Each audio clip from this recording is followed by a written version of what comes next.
Touring coupes were at their peak in the U.S. during the late 1970s, typically referred to as personal coupes, although most were leaning more towards luxury than the sportier side of things by this point, such as the Chrysler Supreme coupe, with starting prices around $4,700, part of Oldsmobile's best-selling Cutlass line.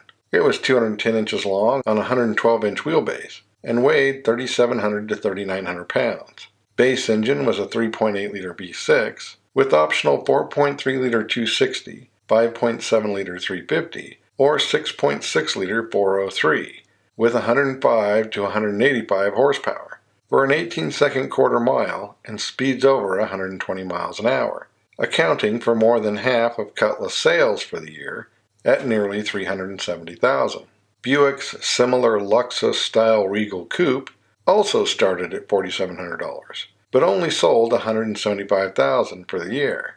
Also 210 inches long on a 112-inch wheelbase, and weighing 3,700 to 3,800 pounds, with either a 3.8-liter 231 V6 or 5.7-liter 350 V8. Horsepower was 105 to 170 for a low 18-second quarter mile and speeds over 115 miles an hour. Unlike Buick and Oldsmobile, AMC's Matador coupe was very different from its sedan counterpart, but still outsold it.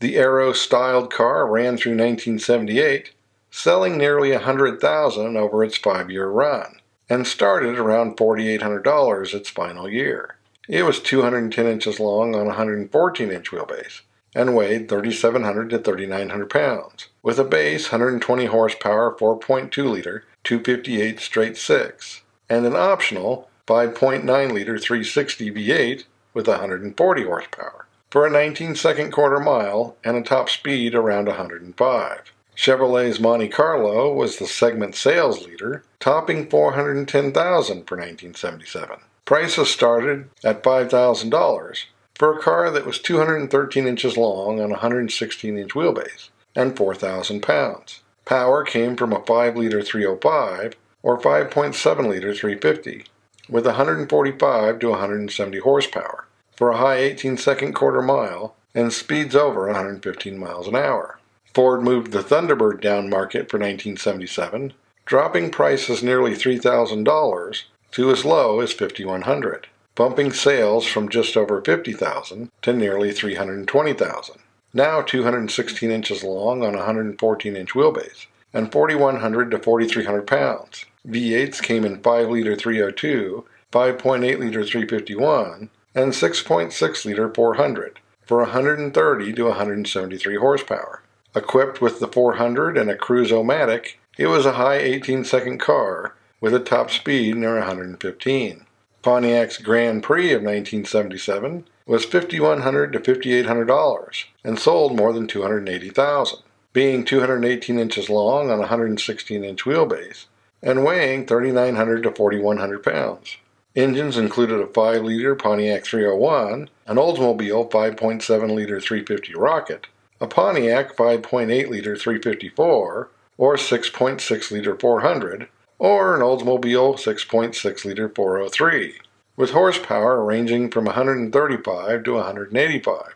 Top versions could do a low 18-second quarter mile and speeds over 120 miles an hour. Chrysler entered the segment in 1975 with the Cordoba, which was all but identical to the new Charger. As the first Chrysler that was not a standard full-size model, it started just over $5,100 and sold 150,000 for the year. It was 215 inches long on a 115-inch wheelbase and weighed 4,100 to 4,300 pounds. V8s ranged from a 5.2-liter 318 through a 5.9-liter 360 and 6.6-liter 400. Horsepower ranged from 135 to 235 for the high-performance 400, for nearly 120 miles an hour and a quarter mile in under 17 seconds. All midsize Mercurys were Cougars for 1977, with the XR7 fitting into this segment at $5,300. It was 216 inches long on a 114-inch wheelbase and weighed 4,100 to 4,300 pounds, with a 5-liter 302, 5.8-liter 351, or 6.6-liter 400 V8. It came with 130 to 173 horsepower for a low 18-second quarter mile and a top speed near 115, and accounted for 125,000 of the Cougar's total sales. For 1978, the Dodge Charger got a facelift to become the Magnum, and prices climbed to $5,500. It was 216 inches long on a 115-inch wheelbase and weighed 4,000 to 4,200 pounds. It was powered by a 5.2-liter 318, 5.9-liter 360, or 6.6-liter 400. Horsepower was 140 to 190, with the sportiest models being a mid-17-second car with a top speed near 110. Sales increased to 55,000 from just over 40,000 for the Charger, and it was much easier to discern from the facelifted Cordoba. On the higher side of the market was Buick's Riviera, starting at $9,200, which was smaller for 1977, but unlike its other GM counterparts, remained rear-wheel drive, and sales were up to over 25,000.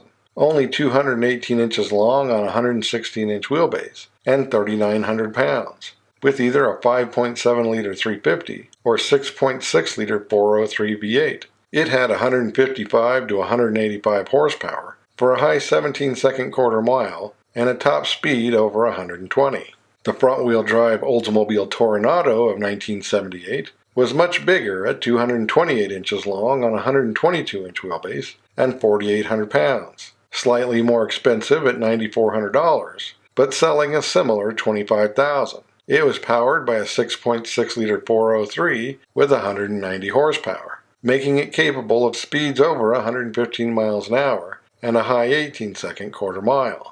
Lincoln was up to the Continental Mark V for 1977, with prices starting over $11,000, and first-year sales of $80,000.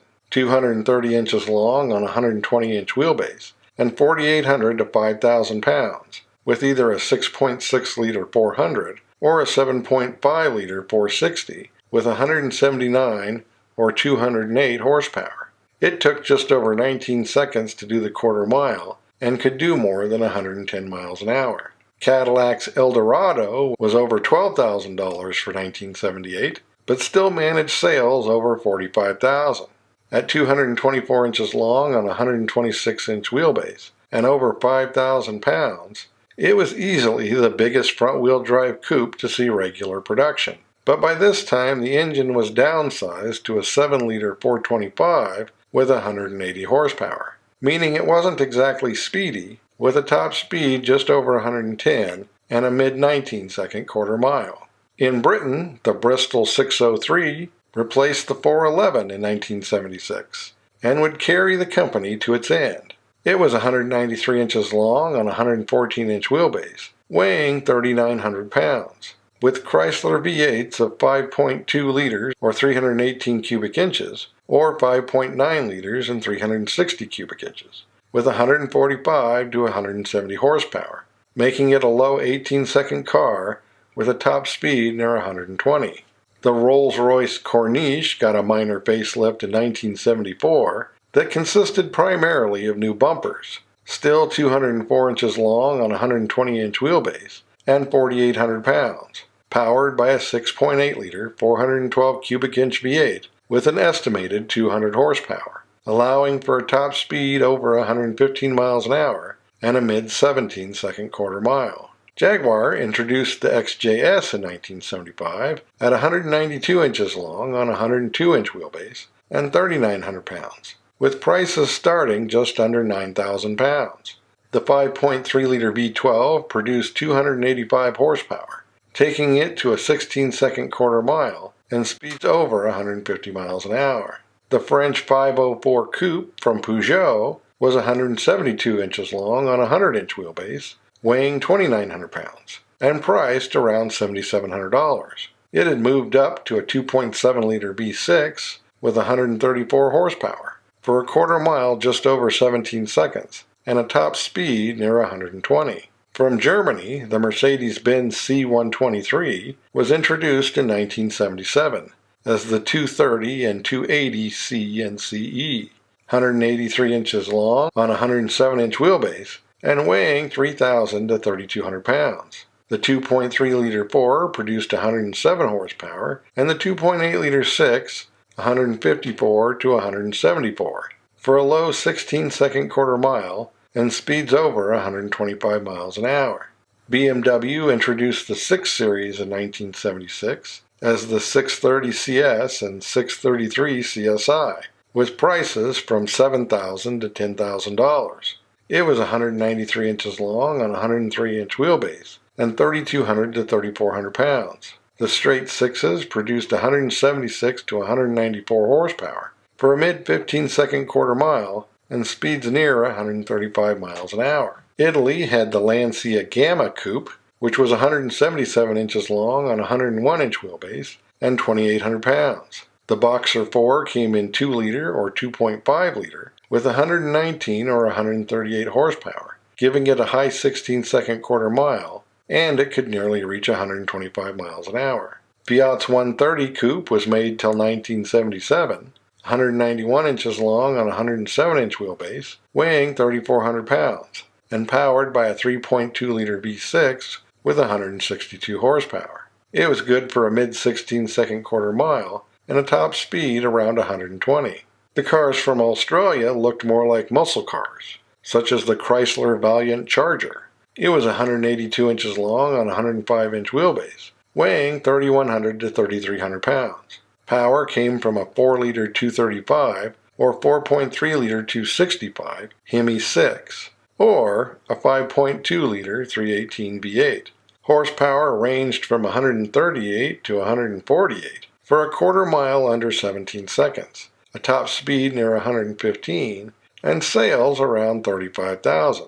While the Holden Monaro survived until 1977. It was 190 inches long on a 111-inch wheelbase and around 3,300 pounds. Engines at the time were a 4.2-liter 253 or a 5-liter 308 V8, still using gross horsepower ratings of 161 to 216 for somewhere around 110 to 150 net.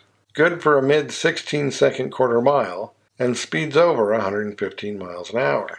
From Japan, the Mazda Cosmo returned in 1975, also known as the RX-5, and prices started around $4,400. It was 176 to 182 inches long, depending on the market, using a 99-inch wheelbase, and weighing 2,500 to 2,800 pounds. Power came from either a 1.8-liter inline 4 with 99 horsepower, or a 1.3-liter rotary with 110 horsepower, for a quarter mile just over 18 seconds, and a top speed over 110.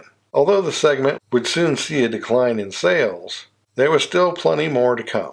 So as always, thanks for watching. Don't forget to comment below and like and subscribe.